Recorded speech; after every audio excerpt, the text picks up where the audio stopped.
এটা আমার একটা অভ্যাস আছে লেখার, তা লিখলে আমি করতে পারি না। Yes, a very good afternoon to the children of class 11 arts.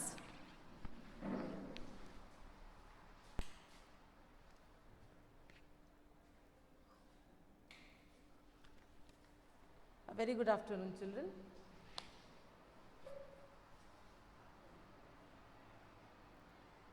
So today we are going to start the chapter on development.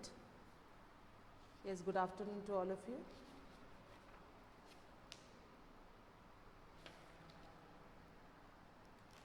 As per your syllabus, the next chapter which you are having, and probably this is the last chapter for your class 11, clear? Good afternoon to all of you, dear.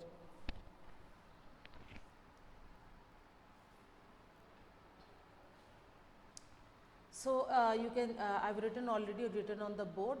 All of you, I suppose, once again, just tell me that all of you are aware of the syllabus, isn't it? You know what is the syllabus for your midterm, which is a 50 marks test, MCQ pattern, as you have already done for your unit 1. Yes, you know, 3 chapters from the book on political theory and 5 chapters from the book on Indian Constitution. Amongst the 8 chapters, 4 chapters were already done with your unit 1 and 4 more chapters I have added. So the last chapter today we will start is what is development. Now listen, development, actually whenever we talk about the word development, we think of, you know, some things like progress, isn't it? When we say that you need a bit of development in this particular sphere, what we need is, what we want to mean is that we talk about progress, we talk about improvement in various spheres, isn't it? So development, you know, it has been termed in various ways, and one more thing is very important is that, you know, development is not restricted to only one sphere. Development can be in all spheres. All spheres you have development, whether it is your economic development, political, social, moral development, your psychological development, cultural development, health, then your behavioral development, isn't it? Every sphere we use this term development. So we are having different definitions with regard to what is development. So development, as per your book, it says that it conveys the idea of improvement, progress, well-being, and an aspiration for a better life. So in very simple words, if I define what is development, it will mean what? It will mean the idea of progress, it will mean the idea of improvement or well-being. Well-being means where we can live in a better way, a better life. Okay. Through the notion of development, a society articulates what constitutes its vision for the society as a whole and how best to achieve it. However, the term development is often used in a narrower sense to refer to more limited goals such as increasing the rate of economic growth or modernizing the society. Development has unfortunately often come to be identified with achieving preset targets or completing projects like. Now here what we want to say from here is that in the first notion of development, definition of development, if we go by the first idea of development, development means what I told you. It means progress, it means improvement, it means well-living or a better way of life, clear? But there is also a narrower notion of development. Narrower notion means concept. What happens, you know, at times we fix our targets. For example, you see, especially when a government is about to come to power, it says that what promises does it makes? It makes promises like this, that after we come to power, we are going to make these development. and the main place which we look for is economic development, isn't it? Economic development, that means how? That we will provide employment, we will try to set up more projects, dams, things like that, bridges, things like that we set. But in this sense, you know, you are actually restricting the concept of development. When you say that I will be developing in this particular sector, so what are you doing? You are restricting the concept of development. Why? You know, because development, as I have told you, it is multi-dimensional. It is multi-dimensional. So if we are talking about development, it should be development in all aspects, not only in one particular sphere or not only in one particular direction. So development will always be development in all spheres of life. Clear? But unfortunately, at times what do? We try to restrict the concept of development by meaning development in only one particular direction or only in one particular field. As for example, in India, you can see that not only India, I will tell you that most of the countries which are developing countries, countries which have not yet come or included within the category of developed countries, you know, here development actually means to them what? Development actually means to them developing in the economic sphere. Economic sphere, how? By building up of more industries, building up of more projects where more and more people can be involved for work and where the average income of the country will increase. So for developing nations like India, many Asian and African countries who have not yet reached the goal of development, for them, you know, development is always, or in most of the cases, I will tell you that development is restricted towards the economic sector or economic sphere. Now the challenge of development. The next topic which we come across is challenge of development. Now before discussing what is challenge of development, I will tell you that, you know, do you know that development or developing countries can be categorized into three groups. First of all, they are known as developed countries, and another one is known as developing countries, which means that countries which are not yet developed.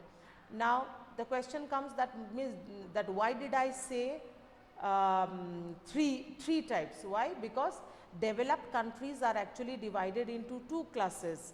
One is first developed countries or first world developed countries. First world developed countries are those countries which are very, very developed from the very beginning, like USA, Britain and countries like this. And second developed countries are those countries which have acquired development later, like China, Japan, all these countries, those who were not developed from the very beginning, but later on they have acquired or achieved the goal of development. And third world countries or developing countries are those countries which have not yet reached the goal of development and who are still trying hard to reach development. These countries are known as third world countries. They are also known as developing countries. And the challenge of development, you know, this you can mainly, challenge of development you can mainly find for countries which are actually developing nations. Developing nations means nations which are not yet developed and which are still trying to get developed. Now in this respect, I will talk about all those countries between the years of 1950s to 1960s, all those Asian and African countries, you know, which have gained independence between these years, that is from 1945 onwards till 1990. These are the developing countries, and these developing countries, why they are still not developed, the reason is that, you know, these countries have been victims or targets of colonial exploitation. In these countries, what you will find is that, you know, in these countries the colonial powers like the British and the others, they have come, they have established their colonies here, and what not only established their colonies, what have they done? they have exploited the resources of the country. As for example, India, you can understand that India has been under colonial rule for more than 200 years, and India once upon a time, which was known to be one of the richest country in terms of resources, has now turned out to be a developing country or a third world country. Why? Because the Britishers have exploited all these resources.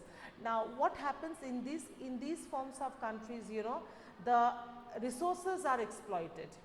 The main resources, that is the natural resource, or even if you study about the history of countries of India, you can understand that whatever industries were there, you know, all the industries were actually put under lock and key. So, what happened after the Britishers went away, that is after 1947, or in most of the countries, that is between 1950s and 1960s, you know, these countries faced the major challenges. And what was the challenge first of all? First of all, the challenge was to overcome whatever exploitation has been done, and they have to start from the grassroots level, whether it is agriculture, whether it is education, whether it is development of, you know, most of the countries of this kind, third world countries, you know, here people, you know, they suffer problems like, you will see that they mainly suffer from problems like poverty, illiteracy, unemployment, overpopulation. These are some of the challenges which are actually faced by these forms of, these types of countries, countries which are not yet developed. And here, you know, the government, after the colonies have been removed, they aim at bringing out development over these sectors. That means sectors of agriculture, sectors of education, then after that development of industries and things like that. If you see the case of India, after the Britishers went away, that means after 1947, and after the first democratic government of India was formed in the year 1952, you know, the government had to take up various policies of development. And in this sector, you have heard about, I suppose, in economics or some other books or some other subjects also you have heard about or learnt about, even in class 9 and 10, that you have learnt about, you know, the 5 years development plan. 5-year development plan. So, especially for countries like a country like India, you know, so when the development models were being sought out, so the first 5-year plan, can anybody of you tell me that the first 5-year plan which was framed in India from 1952 to 1957, it targeted development in which area?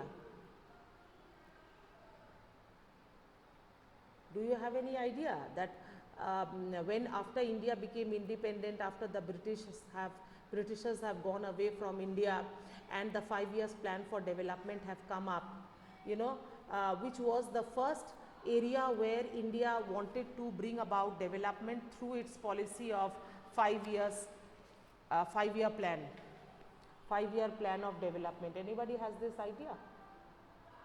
Anybody of you are aware of this particular factor, that which area or which sector did India wanted to develop after, immediately after forming its first democratic government?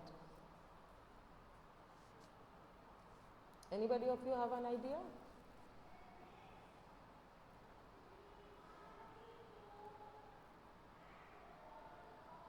No, sector doesn't mean no, you are talking about the areas. I told sector. Sectors means in which field?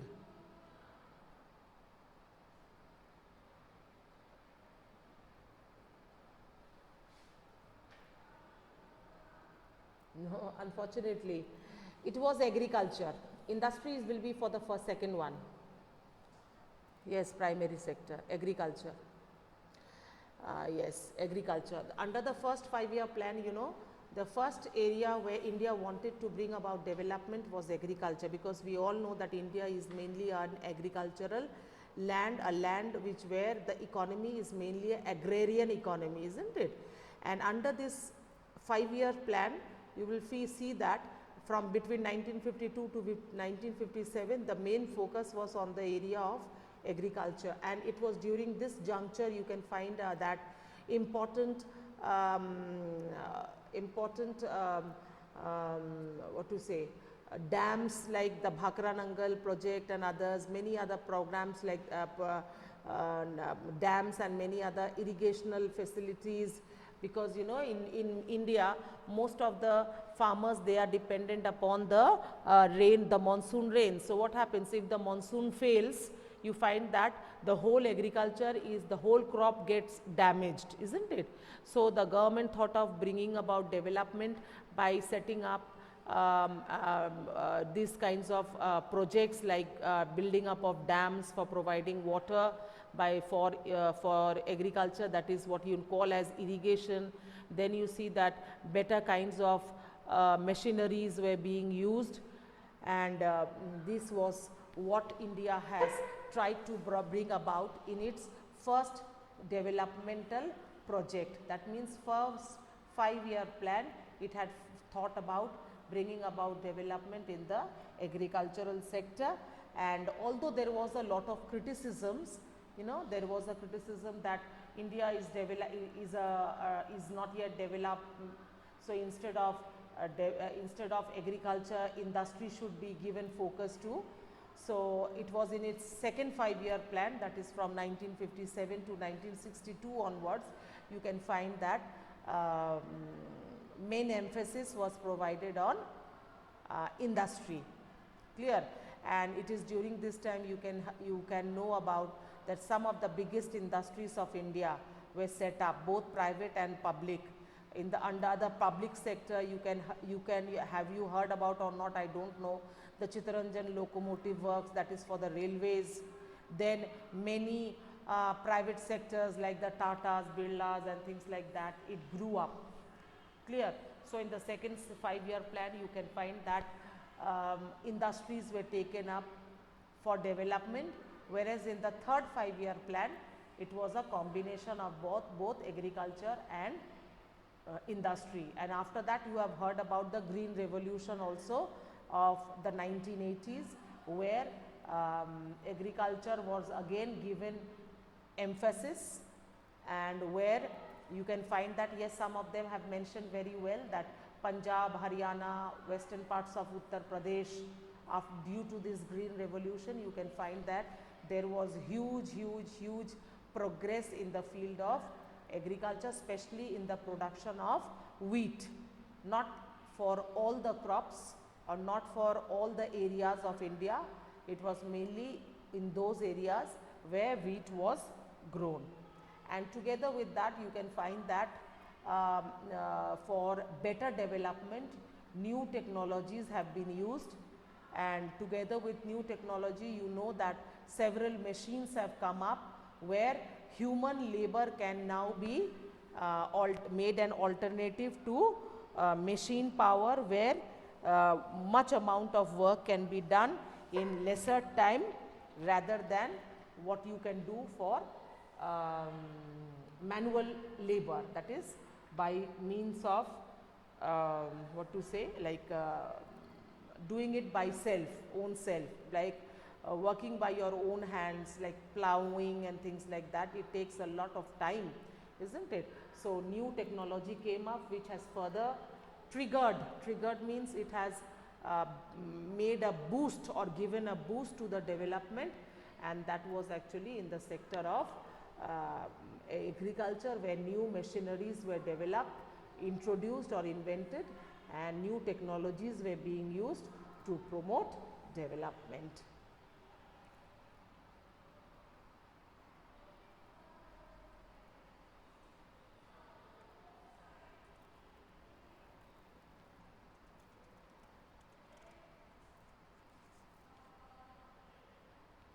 Now we will see the criticisms of developmental models.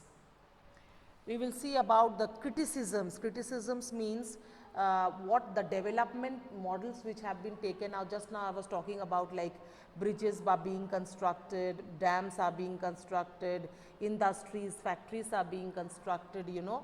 This is for something good, but unfortunately you can find that there were certain problems which had also to come up with the these developmental projects. Some of the problems which had come up and the first problem, some criticisms were there, and the first one is that social costs of development.